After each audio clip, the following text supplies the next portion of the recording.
without harm, so I'm an educator here at the aquarium.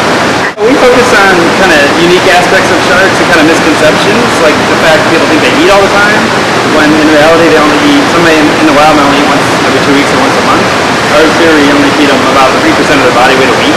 They get fed twice, so they're not eating as much as people think. We kind of focus more on some of those things.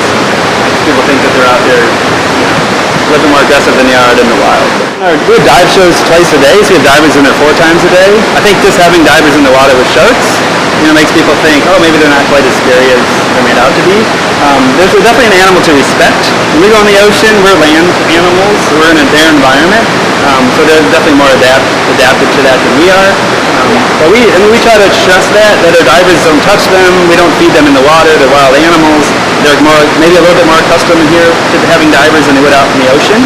But the sharks in the ocean, I've been scuba diving in the ocean with sharks, all of our divers have.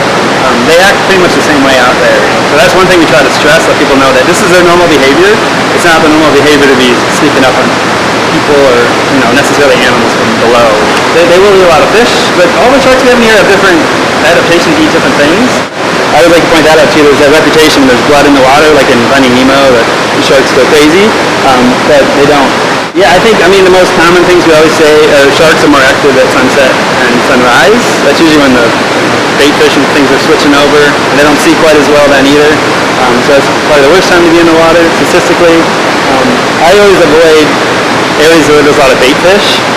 So they're really important for tourism, they're really important for the environment. We need them out there to make sure we keep kind of everything else in check.